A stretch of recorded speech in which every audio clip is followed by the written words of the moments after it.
Hi guys, it's Aaron here. I just want to let you all know before this episode begins that I'm going to be leaving the podcast for 2 to 3 months as I'm travelling after finishing university. But not to worry, the rest of the team will still be around and keeping you up to date with the latest and greatest in anime and gaming news, so stick around and I'll see you in a few months. Bye! Oh, Ohio Kenyo, konbanwa. Welcome back to another episode of the We Anime Podcast. I'm one of your hosts, Quang Chu, and with me today are your favorite kimono friends, Aaron Dangerfield, Zane Holland, Taylor Van Gilder, and Lauren Perrin. If you're new to the show, thank you for joining us. We're a podcast dedicated to bringing you the latest in anime news and reviews, at least most of the time. You can catch this show and any previous episodes on YouTube, iTunes, SoundCloud, and Google Play Music. These links will be down in the info box below, so be sure and like and subscribe if you want to hear more content like this. ああ、そういや、カンバルの家の前で変なやつを見たぜ。え、いつからカンバルの家の前に鏡が設置されたの？イメージ変わったかな？何が変わったんだよ、この一瞬に。あ、分け目が逆。助かった。銃声がしたから。小型の顔面。If you've been listening to Reanime from the beginning, you'll know that it all started when 6 strangers met on one of our guest podcast fan page, which is why it's such a big moment for us to welcome host and writer for AniGamers podcast and website, new employee of the Internet Archive, as well as former Crunchyroll alum and co-founder of the Crunchcast, Evan Minto. What's up, guys? I'm on a lifelong mission to determine if anime is actually good. The results thus far are inconclusive. Perfect. So, Evan, with all the busy stuff you've been doing, going to cons, I know you've been crazy busy, but how did you get into the anime business? Oh, boy. So that's a big question, because it didn't really start at Crunchyroll.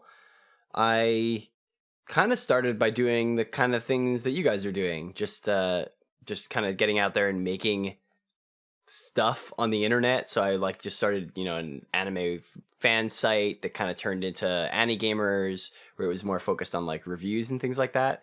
And so just writing about anime, manga, video games, eventually hosting a podcast for very similar reasons, because I was a big fan of the Anime World Order podcast and a couple other shows. And from there, I was sort of, ended up getting involved from the press side of things.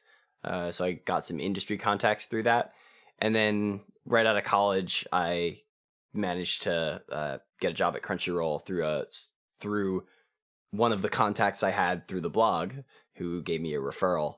And that's how I got into actually working for anime, actually working as a software engineer at Crunchyroll. So timeline-wise, how long did that take?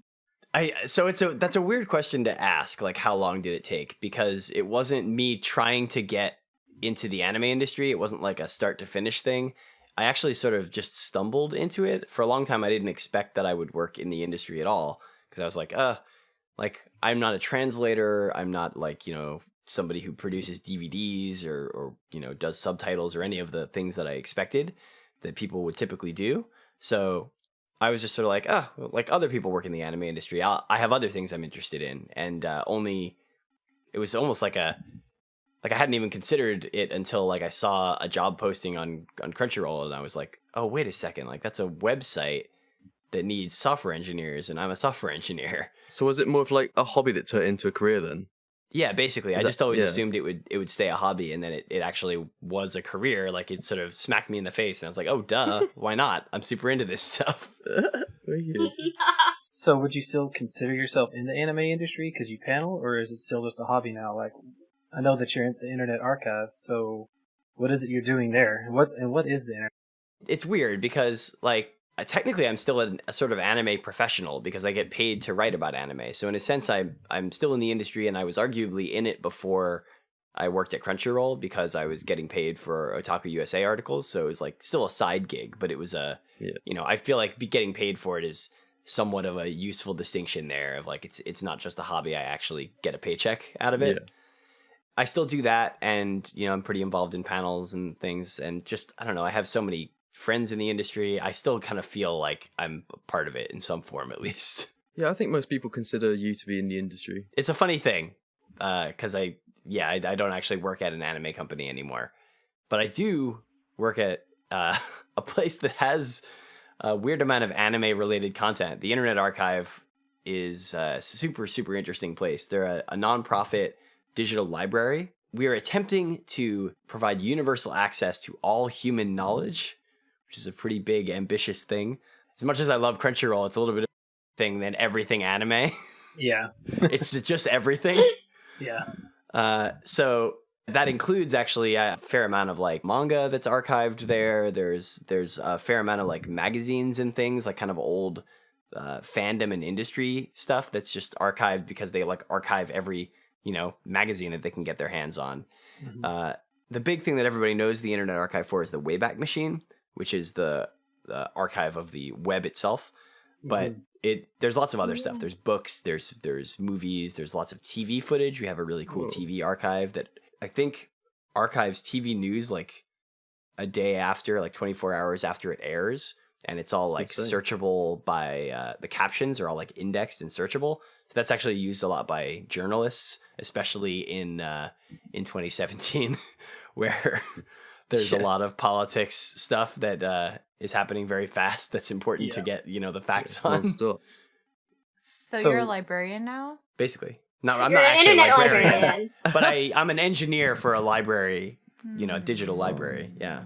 Is it global news or is it just USA? I think we focus on US cable news, but I don't know. Like, I don't know specifically. I don't really work on the TV side of things, but cool. But yeah, it's definitely used a lot by US journalists for like pulling up, CNN footage of Trump giving a speech or something, right? To pull up like exactly what he said in the speech. It's a very kind of big deal organization that's tied in with a lot of, there's a lot of like big time journalist organizations like newspapers and things that work with us. We are kind of like, we partner in a lot of ways with really big, important tech nonprofits. So people like Wikipedia and the EFF, the Electronic Frontier Foundation.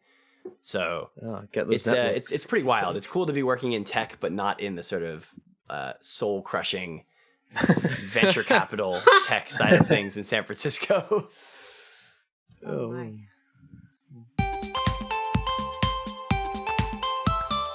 So speaking of technology, kind of another question we wanted to ask about is going back to animes, what kind of techniques in anime do you think are becoming more prevalent? Preferably, I was thinking about, what do you think about CG in anime? Oh boy, I do my whole panel because I know you knew what you were getting into when you asked me about He was CG very and excited anime. to ask this question. Yeah, he's been waiting. He's been like, I need to ask Evan about CG and anime. I had to write this in for him. Oh, in the show notes? I had are you to talking make about? sure we fit this in so we could talk to you about this. Yeah, we were very, very into it. So I that's mean, fine. you're just curious about like where CG's headed in anime, guess because it's it's a like- big topic. Like, Well, a lot of people, I think the majority of people often feel that it's not good. It degrades Right. the 2D. It looks bad. I think that's an I know there's the whole- understatement. Well, a lot of people graph about the frame rate and all that stuff, how they try to match it, and that looks weird. But then there's a lot of good things with it. I know it's like some backgrounds, camera movement, things like that. So I know you, with your background, I figured you could explain it better to us. yeah, like it's a complicated subject. I think the main problem is that a lot of Japanese, I don't want to say the animators, but at least Japanese like CG anime companies are not. They're just not making good work, period. Like, I don't think that it is just people being picky. I think they are genuinely not making good CG animation in most cases. And so people are like well within their rights to say that it's bad. Some places are doing really good work.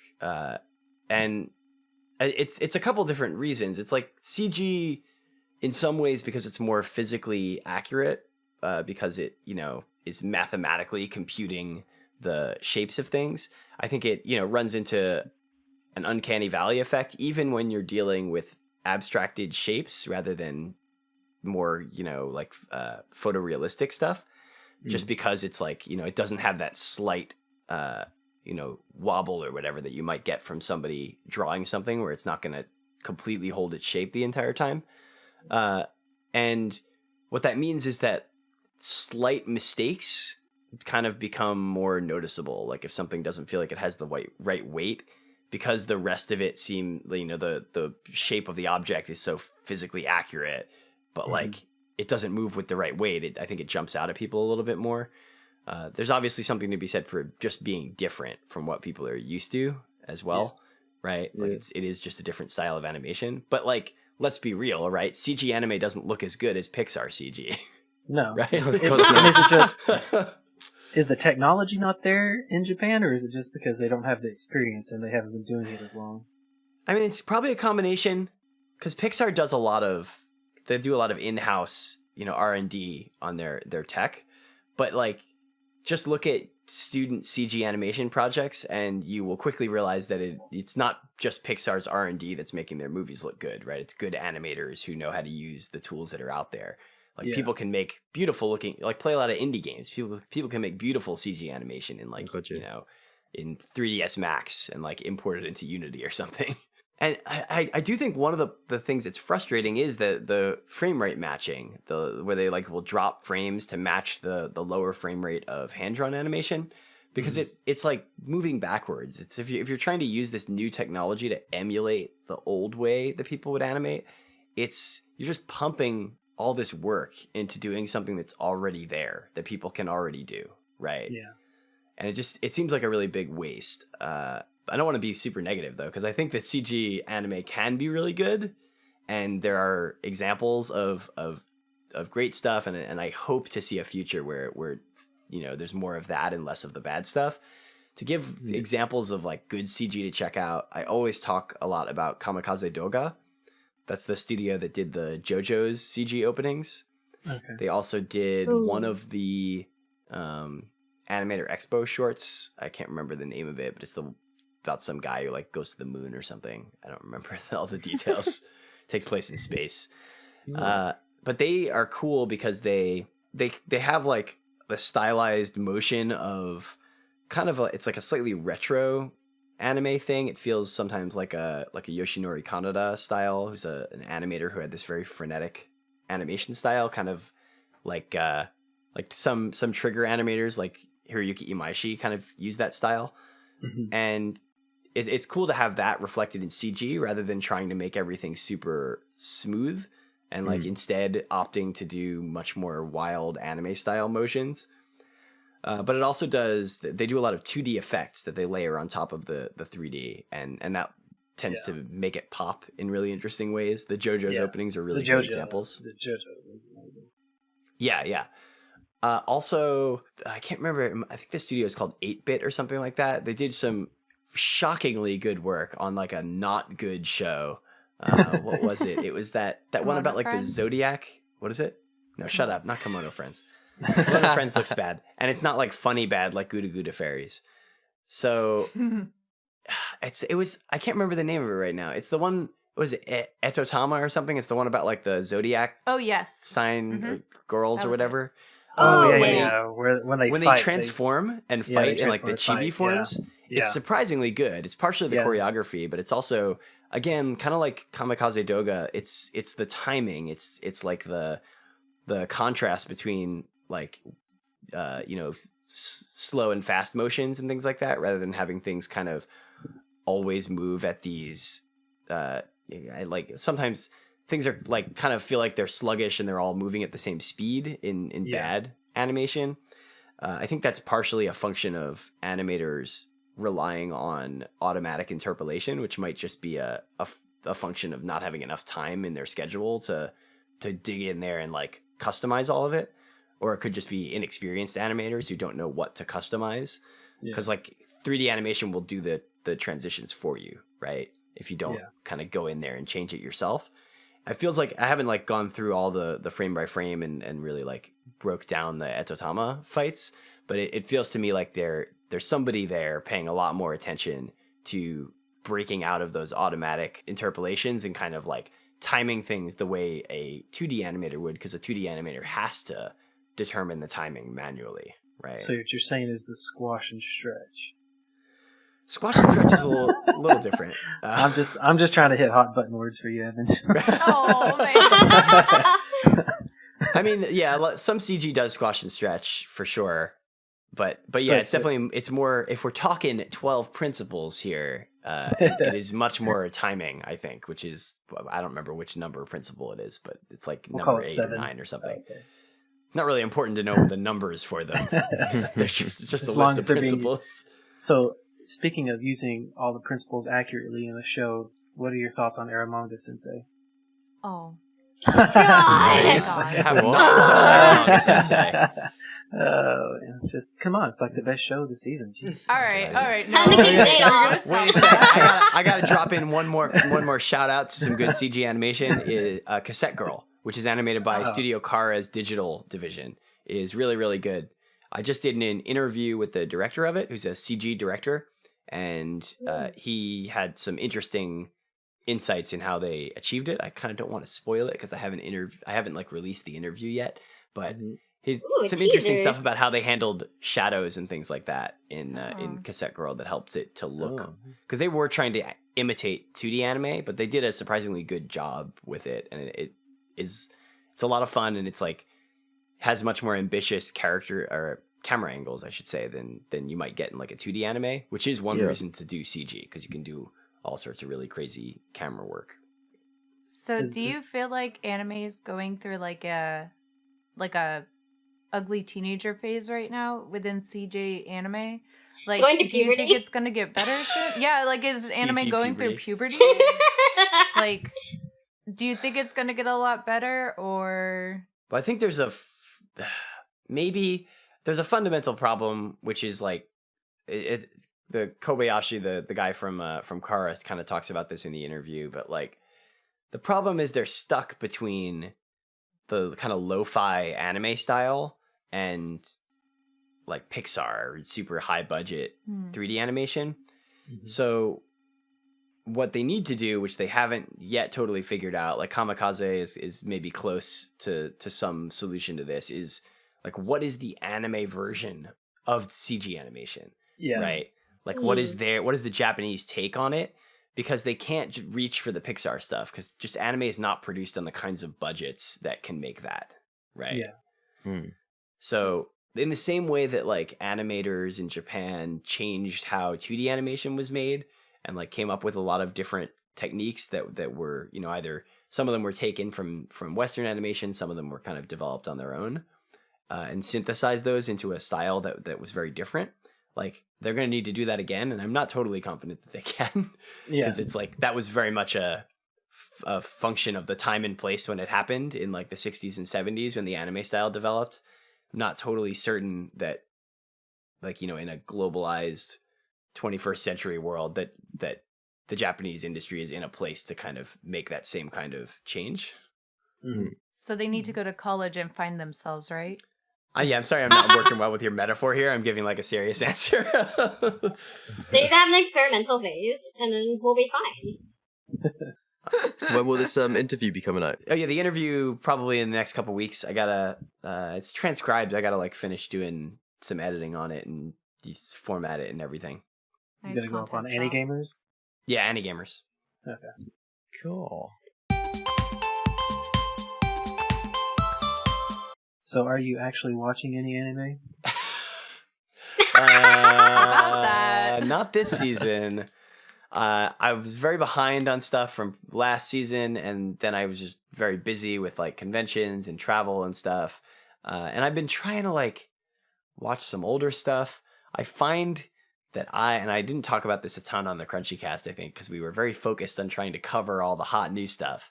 But I'm not actually super into simulcasts and the sort of like culture of watching them personally. I mean, it's cool. Like everybody can do what they want, right?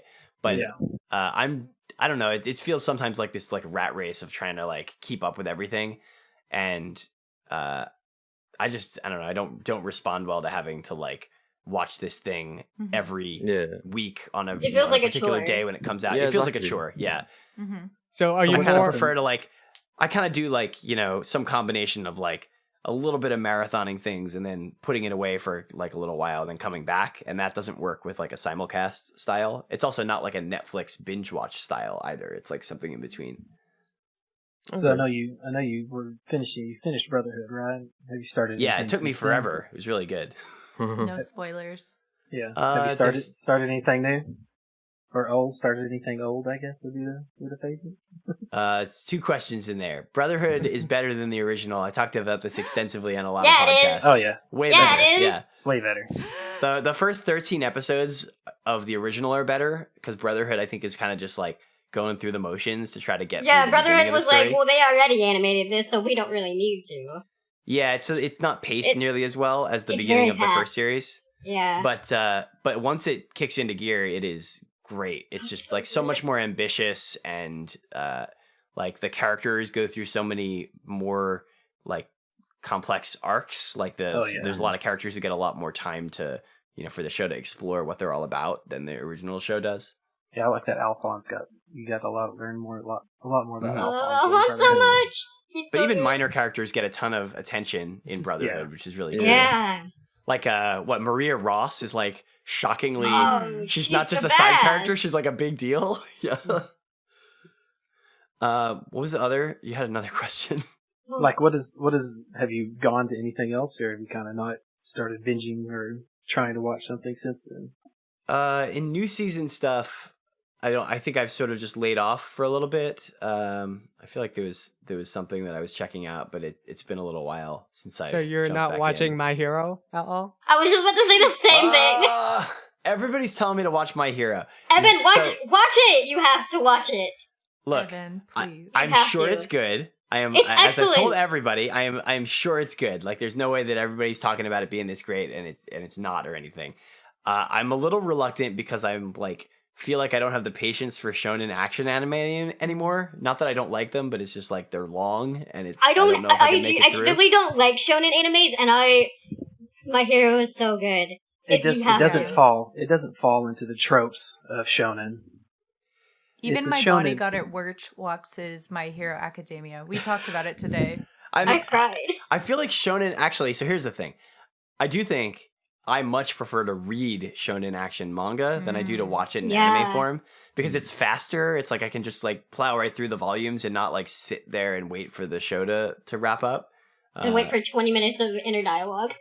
Yeah, exactly. Like I can just sort of blaze right through a manga. So maybe I'll like start reading the manga because I used to really read a ton of shonen action manga like One Piece and Naruto and stuff, and I was super into them. I think know. once you But read it, I you'll think start My Hero. watching it. Yeah, My Hero doesn't fall into the tropes of shonen though. Like all the things that make shonen bad. I don't This think so podcast is anyways. just about I us don't trying to think get so. Evan to watch My Hero like Academia. stretching out fights and making Right. things last a lot longer than they have to, and it doesn't really do that. It moves the story along pretty well. If you're going to watch any of it, watch episode 23 because that has some of the Yeah, best just animation watch, I've seen just in watch it. the GIF. Oh, Just yeah. watch the GIF of episode 23. Well, that's Oh, the that's first the two high episodes made me level. cry.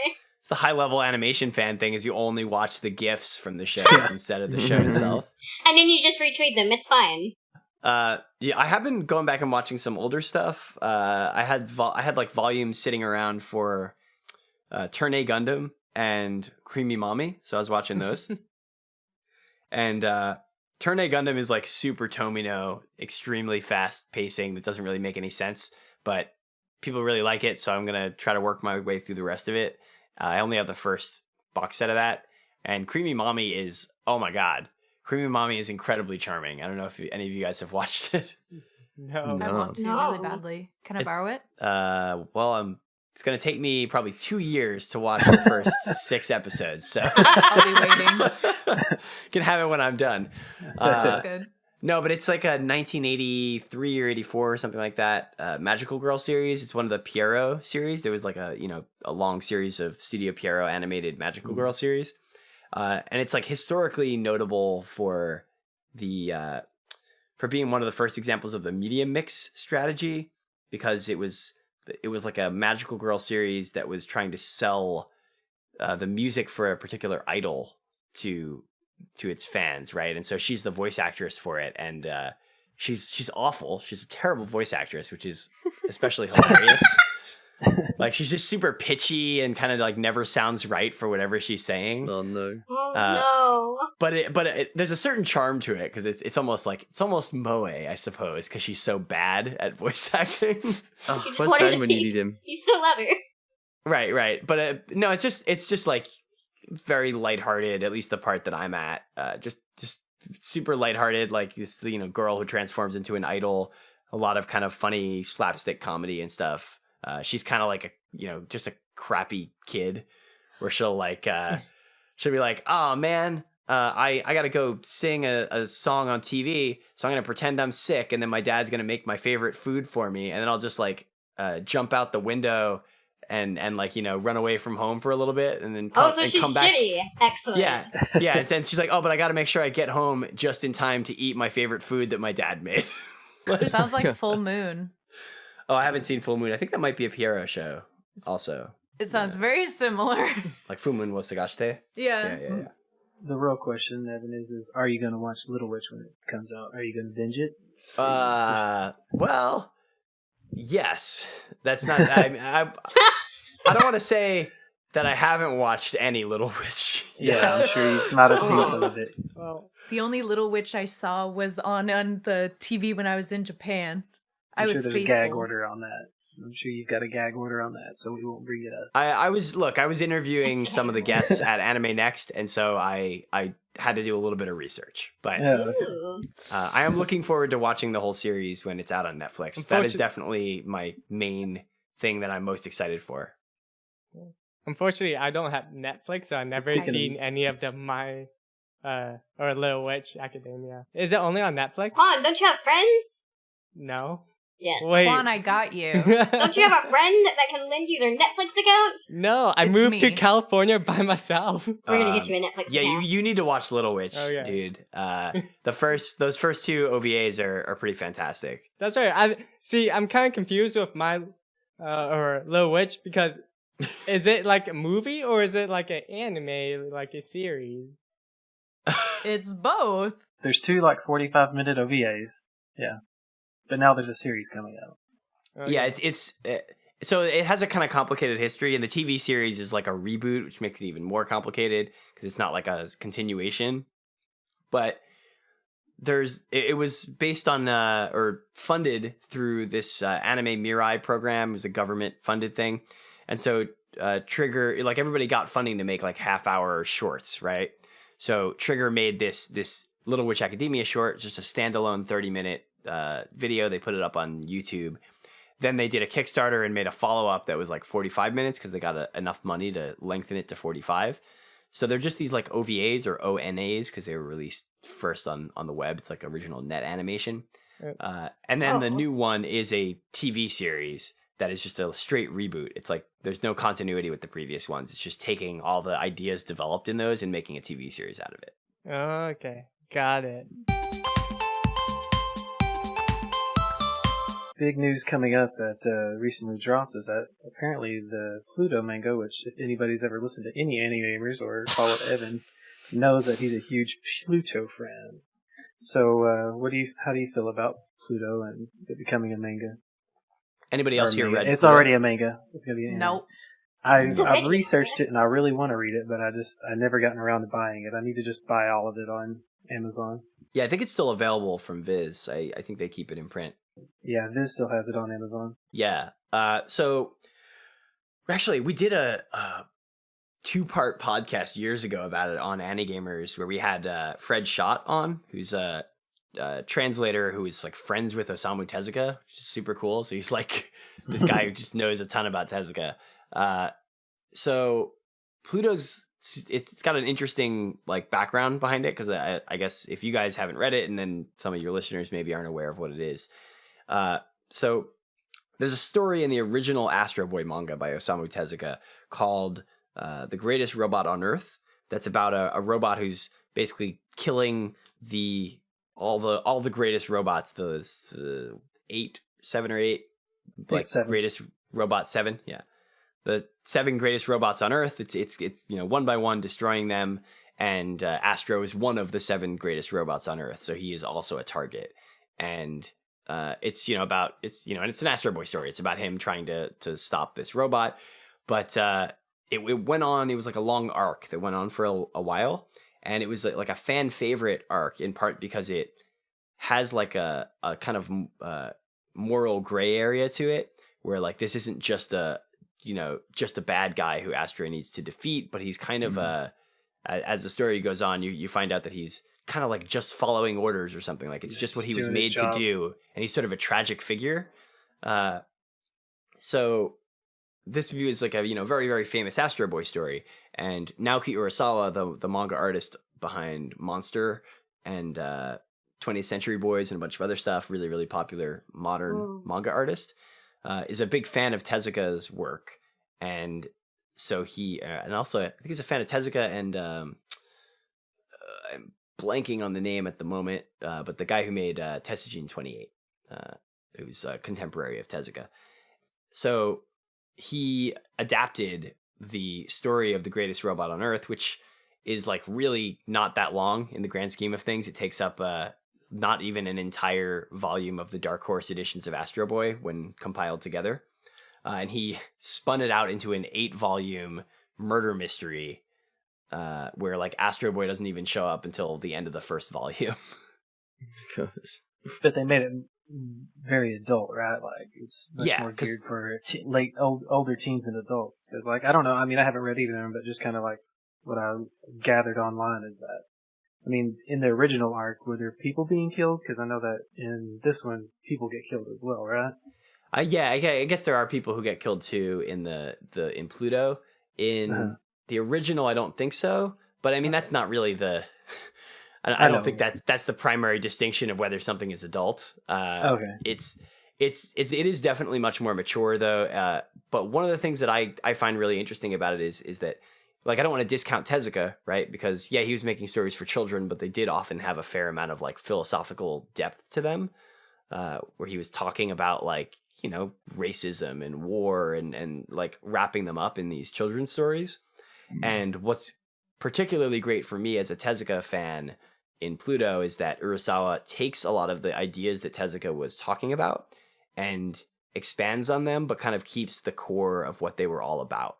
But they turn out very differently, right? He adapts them in very different ways. A lot of these characters who show up for 1 or 2 pages, he kind of expounds on who they are and what their life is. Yeah. I should say it's not really just filling in the gaps. It is definitely like a complete retelling. It changes a lot of stuff from the original, but the core is still there. All the 7 robots are there. Astro's there, Pluto's there. Like all the main touch points of the story exist. And it's just a phenomenal story that really delves into what, like, it delves into a lot of the kind of consequences of technology and robots as a people, right? Which is a big topic in Astro Boy as a whole, is like the politics of robots in this like robot future. Is there politics about like world powers and things in it? There's a lot of like legit just like geopolitics in Pluto. Astro Boy has less of that, but it has a lot of politics of like robot rights and things like that. Like how do robots coexist with humans? And Astro Boy is notable in that original story for representing a robot who's almost like, and Pluto totally plays with this. Like Astro Boy is a robot who is miraculously kind of more human than any human, which is part of what makes him like such an admirable hero. It's interesting. He's not necessarily programmed to have compassion because he kind of has a sort of tragic backstory in the original manga, but like just through the what he's been through, or just kind of whatever inherent like thing was programmed into him, right? He ends up being just this like incredibly compassionate boy who has the power to use that compassion to help people. So he's like that's part of why Astro Boy is such a beloved character. Yeah. So how do you feel about it being made into anime? I'm so excited. I'm so excited. Because when I was reading the articles, it says that I guess the Japanese production company Ginko is going to do it. And when I was looking into what they've done, I guess production companies work with a bunch of different studios. Yep. And they did Millennium Actress with Shaft. Who was it? Madhouse. Shaft? Madhouse, yeah. So, but it looks like lately they've been working with. It's Genko. Genko, okay. Because they've been, when I looked at the most recent stuff they've done, is they're working with A1 Studios, and I can't remember who the other one was. Yeah, they work with lots of studios. They're a big time producer. So like to say that they produce Millennium Actress, like I'm not sure how much the like picking any individual project from Genko's catalog is going to speak to how Pluto's going to turn out, because, you know, like a lot of these companies, they exist mostly to fund things, right? It speaks maybe more to their choice of project than it does to the creative choices on those projects. Okay. But Millennium Actress is somewhat notable because it's produced by Masao Maruyama, the founder of Madhouse, MAPPA, and M2. He kind of just jumps from studio to studio and makes new ones as he goes.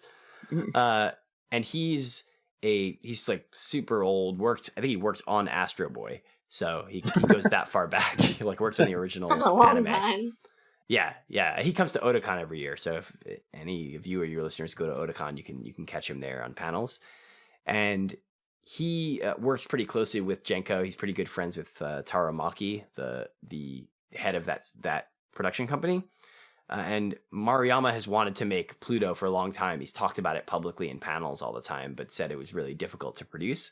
So it hasn't been announced yet, but it's likely that Maruyama will be producing. And he is a much more creative producer. So to have him involved, like basically what I'm saying is Genko being involved tells me Maruyama is involved, and Maruyama being involved is a really good thing.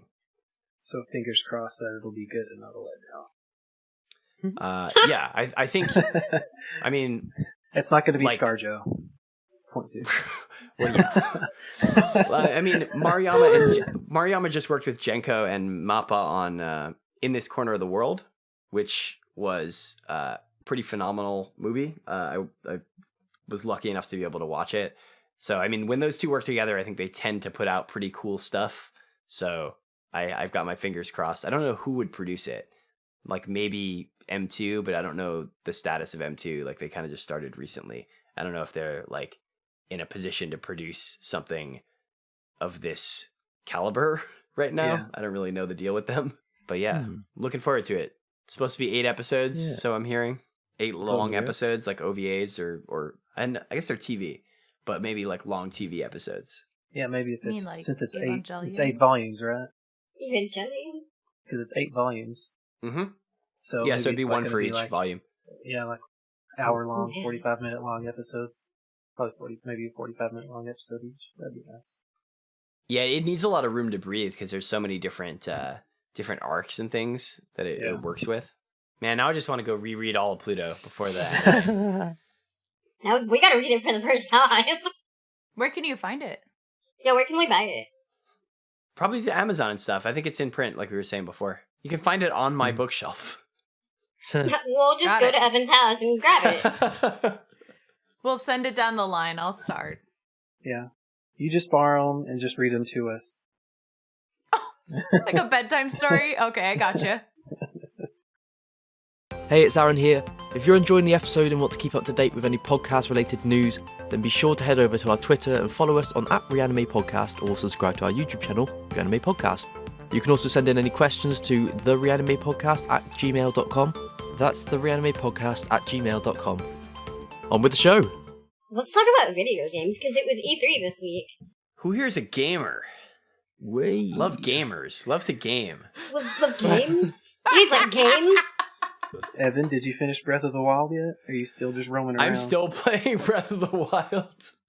I haven't beaten Ganon yet because I like keep trying to get close to Hyrule Castle and then I get spooked and I'm like, it seems like it's a little too hard. Maybe I'll go do something else. You're intimidated? No. I got so OP, I got tired of everything, and I wish I went and killed him. I was like, I guess I'll go kill him. I probably can kill him. I just keep getting worried I'm going to run out of food and like, not be able to heal myself. So E3 this week, E3 is basically over. I think it goes around to the end of the week, but it's basically, we've had all of the conferences, we've had as many gameplay videos, I think, as we can get. E3 this year was just kind of not great.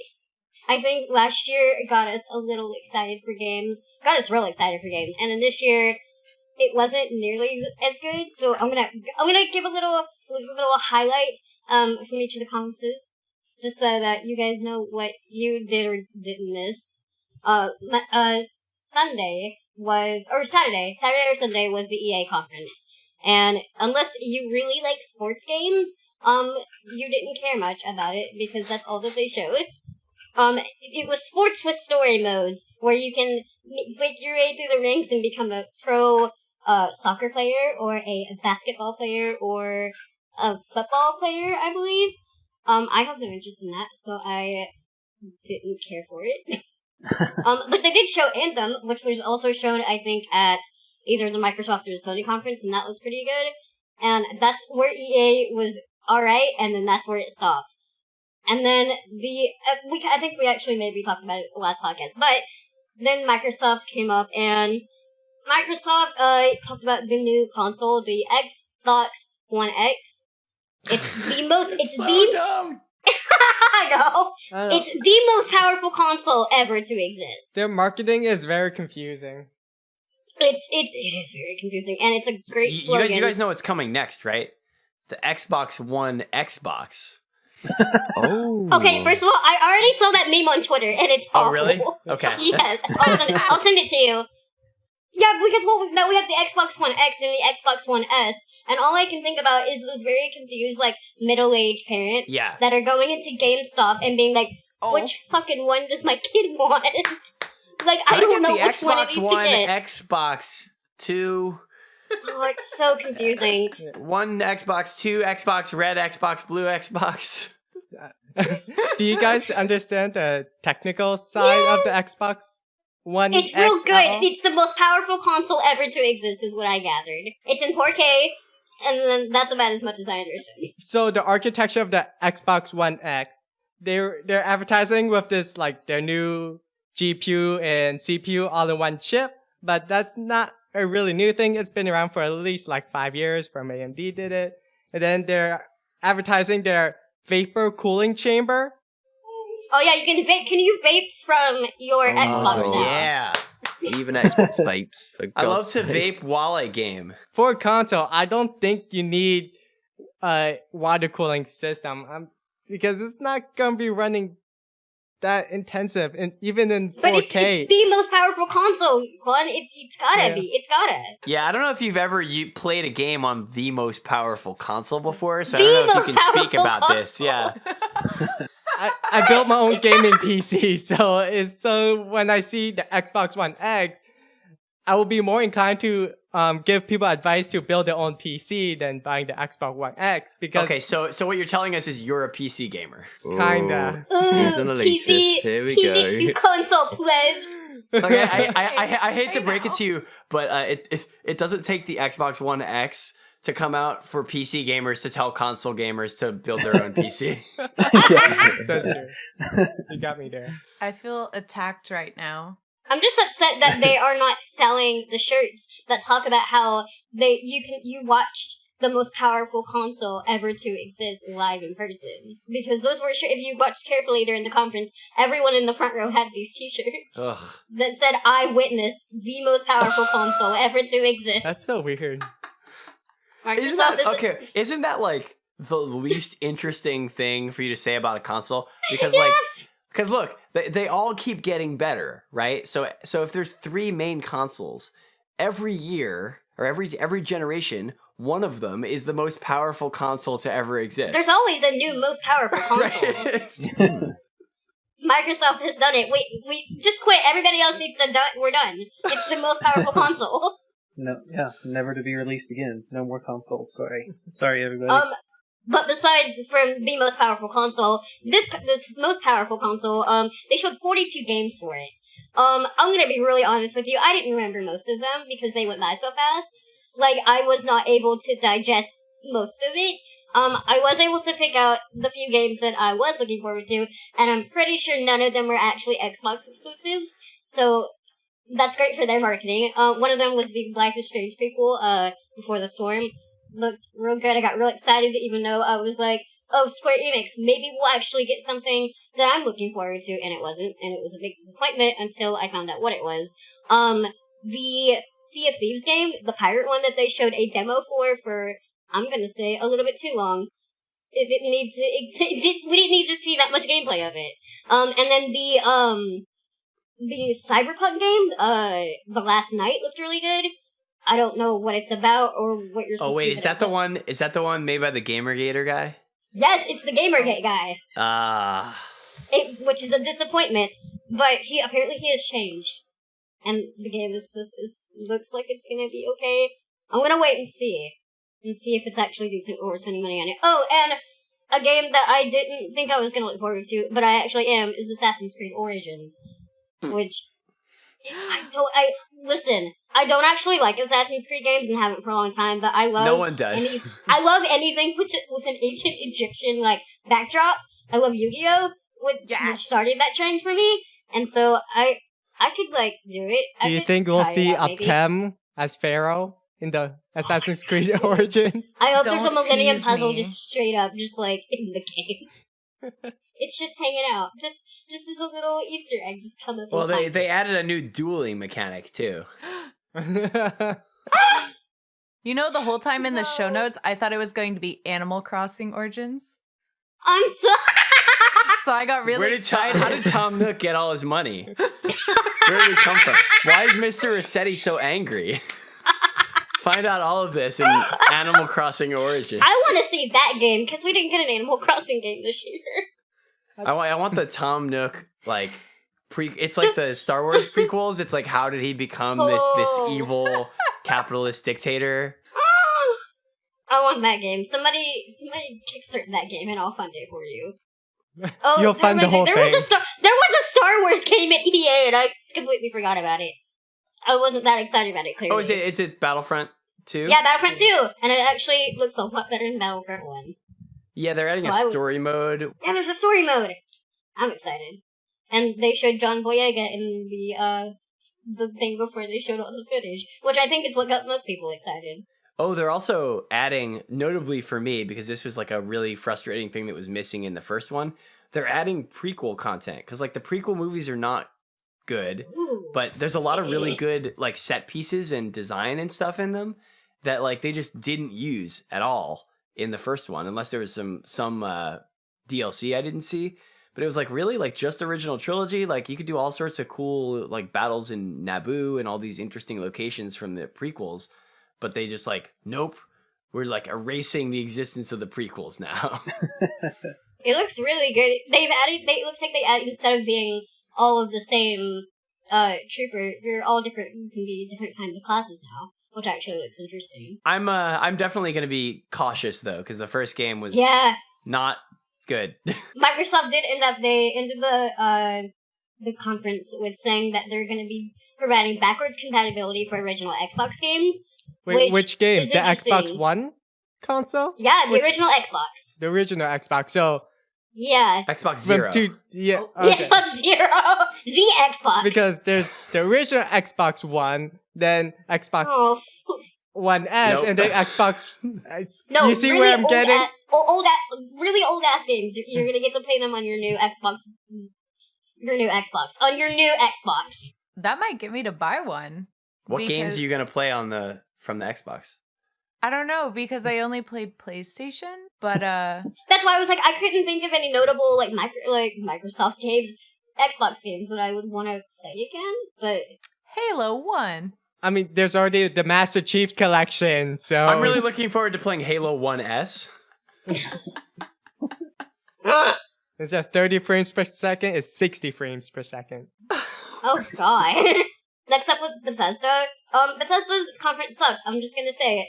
It was bad. They just wanted you to buy Skyrim again, and there's gonna be paid mods. But we are gonna get a Wolfenstein 2, which actually looks real good, and I think a lot of people are gonna end up buying that game very soon when it releases. I don't know when it's actually releasing though. Soon? Next year, maybe? I'm not sure. I'm not invested with Bethesda games. I'm the only one that takes my job seriously around You're here. a real gamer girl. I'm a real gamer girl. But then we actually had some decent conferences with Ubisoft, who personally I think won, if we're going to talk conference-wise. Everything went smoothly for them. They talked about a lot of games that people wanted to see. They started off with bringing Miyamoto out and talking about the new Mario and Rabbids game, which looks fun, but the Rabbids as a creature terrified me to look at. The Rabbids are proto-minions. They are, yes. Ew. They're terrible. I hate looking at them. But the game looks fun. The gameplay looks great. They brought Miyamoto out with a gun, I was just gonna say I'm a really big fan of how Rayman has just been erased from history.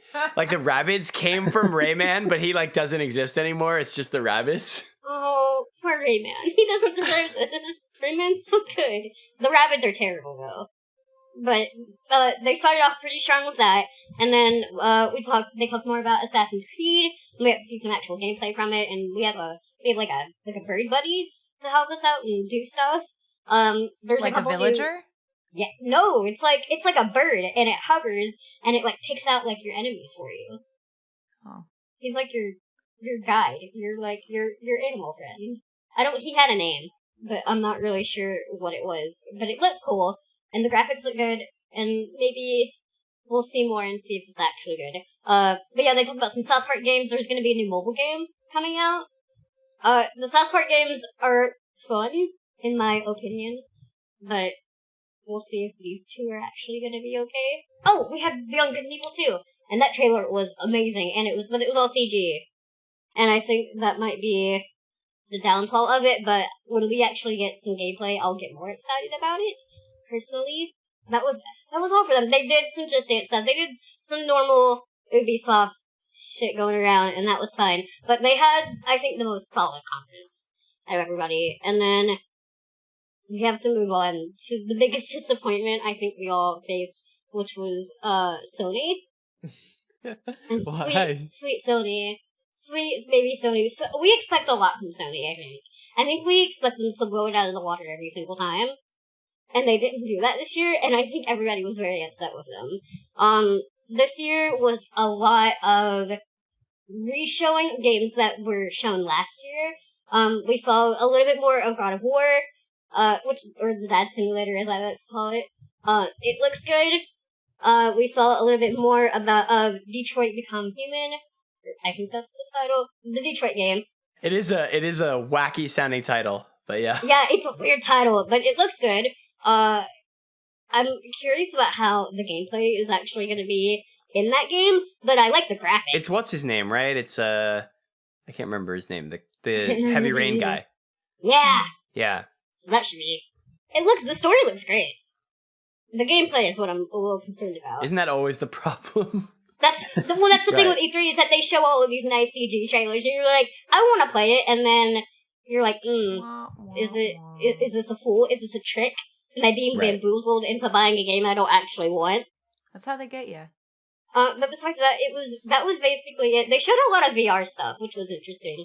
I don't have a VR, but if anybody wants to buy me a VR and get me the new Final Fantasy fishing game, feel free, and I'll put it up on the channel. And it'll be great content because I've never played a VR game before, and I want my first to be that specific game, but I don't have the $500 to spend on it. But we talked about, actually, Square Enix, I think, ended up stealing a lot of the attention, and they didn't have a spot in the conference, mostly because they dropped that Kingdom Hearts 3 trailer, and nobody else could really think about anything else, I think, besides that for most of the E3 time. They also talked about, they didn't talk about it, but they dropped a trailer for the City of Final Fantasy NT, which is going to be the new PS4 game for that franchise, which looks real good. And I'm pretty excited about it. And I like how Final Fantasy games are starting to sound like Windows versions. Yeah, it's like Windows 96. And it's like, we're just going to build up from here. Yeah, I didn't know what that franchise was until the actual thing dropped. And I was like, oh, that looks fun, I guess. They're also going to be doing a remake of the arcade version of that game, which I don't know anything about, but again, looks interesting. And then back to 15, Square Enix has been doing streams all of E3, and they had a XB sort of segment, and they talked about episode Prompto, which is coming out June 27th, and we get a new version of the car where we can go off road, and there's going to be a new mobile game based off of the old game King's Knight. I've never played it, but I heard it was a decent game, and they're remaking it for mobile, which sounds interesting, and I'll probably buy it just because I like anything involved with this franchise, and I'm terrible about it, because it could be bad, and I'm still gonna just buy things for it. But lastly, we had Nintendo, of course, rounding out. Mario Odyssey looks great. It looks real weird. I watched a video from Polygon where they were like, here's the drowning animation for Mario in this game. Oh yeah. And it sold me. It was perfect. It was real clear, real nice looking, and he dies in the exact way I would think Mario would. So I think Mario Odyssey is going to be a good buy. We're going to get 2 new Metroid games. One is a remake of Metroid 2. Return of Samus, I think is the name of it. They're going to be calling it Samus Returns. And then we're just getting a brand new Metroid game sometime next year. And then I know Lauren is... Whoa. Not just a brand new Metroid game. It's Metroid Prime 4. Yes. Yeah. I'm not a Metroid fan, so I didn't know this, but I know people are excited about it. Metroid Prime is the first-person Metroid games that were on like GameCube and stuff, and they are so good. I did not realize that there are different Metroids. They're amazing. Yeah, they're 3D first-person shooter games. And I haven't played a ton of 2D Metroids, but I have very fond memories of the first 3 Metroid Prime games. Yeah, I'm not super into Metroid, but I know a lot of people are. I know they're excited. But I know Lauren is most excited because Nintendo very quickly was like, hey, we're making a core RPG for Pokemon. Okay, see you later, we'll see you next year. And then that was it. But the idea that we are getting a core Pokemon RPG for the Switch is enough that me and Lauren are both going to be buying Switches when it releases.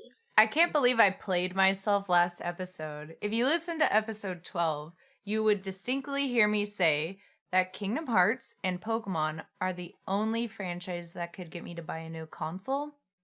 And then literally those are both games that are going to be coming out Pokemon eventually. knew. They were listening.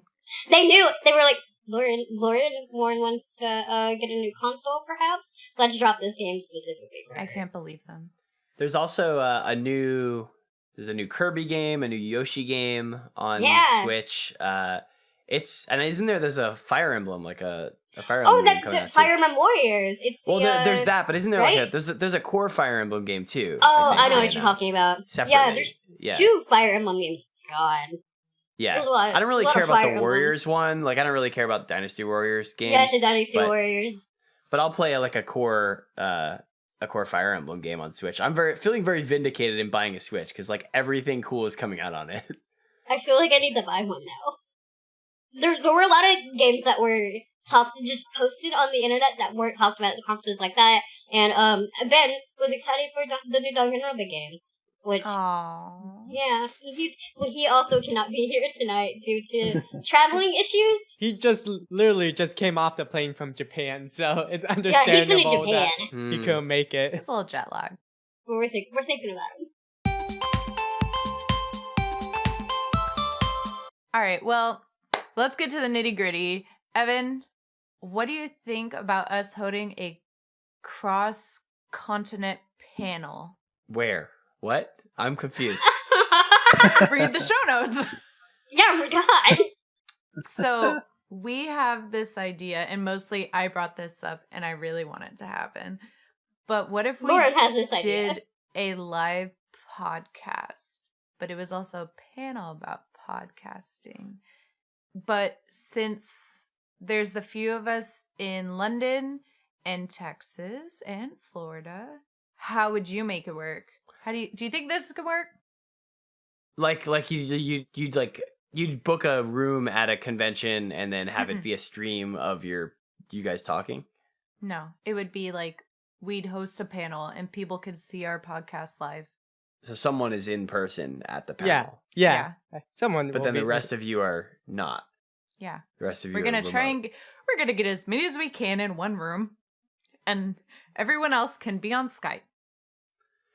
I think it's tough because you're not going to have, there's something to having the physical presence of somebody. And I feel like unless you're like Edward Snowden, where you can't leave the embassy or whatever, it's probably not worth trying to make it work with the telepresence.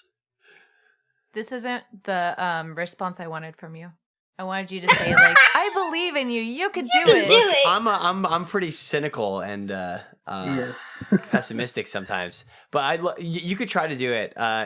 This sort of thing is best done at a smaller convention where you can experiment, where they're more likely to approve the panel and you can give it a try in front of a smaller audience, and then if it works, you can move it to another convention. If you have more than one person, you are possibly better off just having those people do a live panel, like whoever you have available at the convention.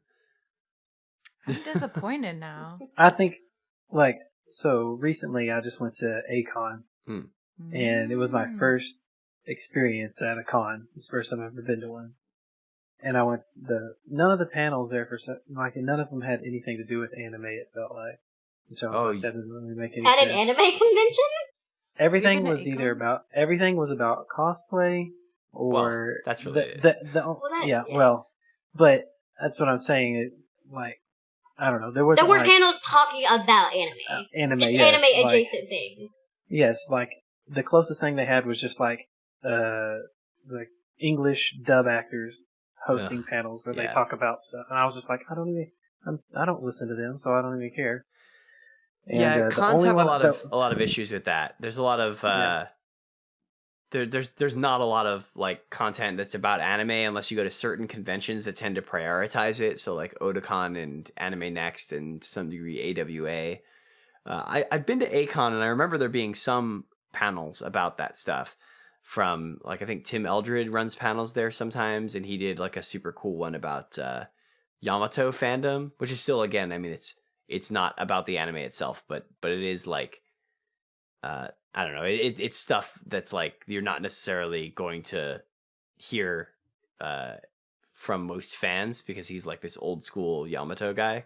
A lot of cons, they're social events, and especially I think because of the rise of the internet, over obviously decades, it's weird to say the rise of the internet because the internet's just sort of ubiquitous now, but because of the internet, I think, and I'm kind of cribbing this from some other people. I think Daryl Surratt has talked about this. People can get information very easily online. It's not always accurate. It's not always extensive, but because of that, I think there's less demand and also sometimes less supply in terms of people running panels of informational stuff. Because why would you need to tell people about anime? They can just Google it, which is, I don't agree with that because I think there's a lot of info that you won't get from just Googling it or following people on Twitter. But that's, I think, an attitude that people sometimes have. And so it's we'll just focus on hanging out. I don't come to the convention to learn. I come to the convention to see my friends. Right. Well, that's the one I went to, it was about being a parent and creating, which I've got kids. So I was like, I'll go to this and see what you have to say. And I know I've heard you say it before, the very first thing they did, they didn't have any presentation of anything. No PowerPoints, no anything to go over. Got to have that. And then right off the bat, she's like, "Oh, it's just going to be free flow. We're just going to talk back and forth." She's the first thing she did. She's like, "What are you into? And what are you doing?" Just had the people in the audience talking. I was like, "You got to be kidding me." Yeah. The one thing you're not supposed to do, you're doing right off the bat. So I was like, "Yep, I'm done." Don't throw to Q&A. Actually, I say don't even have a Q&A, but it's okay if you have one. I don't do Q&As at my panels. I just pack them all the way to the end, and then it's if you have questions, you can hang out after and ask me questions. That's a whole nother problem of the mechanics of panels, where a lot of people don't take them very seriously, and arguably maybe an anime convention panel isn't the thing to be taking seriously in your life, but I do it anyway. But I think a panel where someone takes it at least semi-seriously and does their research and actually, attempts to teach their audience something, those are great. I think people come away from those having learning a lot more about the stuff that they like and how to, even just learning how to better pick out more things that they like and getting recommendations. There's a lot of useful things about it. You're not always going to get that from your friends, depending on who you're friends with. You know what I mean? Sometimes, depending on what your circle of friends looks like, you might have a lot of friends who are more casual anime fans or are sort of, maybe they're younger and they only kind of know stuff from after a certain year, and you're going to get exposed to a limited scope of stuff, right? And if you can find panels where people are going to teach about stuff that ideally not just stuff that's their personal experience, but is actually stuff that they researched, you're going to get exposed to a lot more different stuff. And I don't know, if people aren't doing it at your local con, then do it. Run the panels that are missing. That's what I do at Fanime and stuff. Fanime doesn't have a lot of good panels, so I just run what I think are good panels in the hopes that A, people will go to them and learn from them, and B, other people will end up doing good panels because they saw mine. So what do we have to do to get you to Texas, Evan? That's it I need to know. Oh, well, request that Akon invite me as a guest, I suppose. Or something like that. I'll talk to Anime Fest. Or or whoever, whatever con. Let them know. Tell them there's this cool dude or something. I don't know. I'm sure Anime Fest won't happen since it's the same time as the Crunchy Con. Oh, the Crunchyroll Expo. Yeah, I'm going to be at that. What panels are you planning? What are you doing? I didn't submit them yet, but I'm going to pretty much submit every panel I have and see what they want. So we all know there's going to be talk about burgers. If they don't, I mean, they better give me burger time. They know what's up. So that's like the most famous Evan panel is burger time. I think you can use your connections at Crunchyroll to get that panel in. Yeah, I mean, I know, like, you know, there's a lot of friends of mine who are involved in planning the convention, and they know to, like, keep an eye out, I think, for burger time. So we will see. Did you have any good moments from where were you just at? Anime Fanime Next, and then London in between, and then I went to Anime Next. Yeah. Best moments from those. Let's see. Fanime is already a distant memory. I think all the interviews I did were pretty good.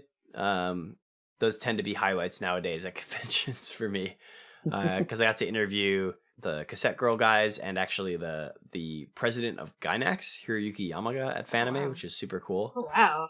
He hasn't really made much lately, but he, directed Wings of Oniyamis and wrote the script for Gunbuster, so he's a pretty big deal.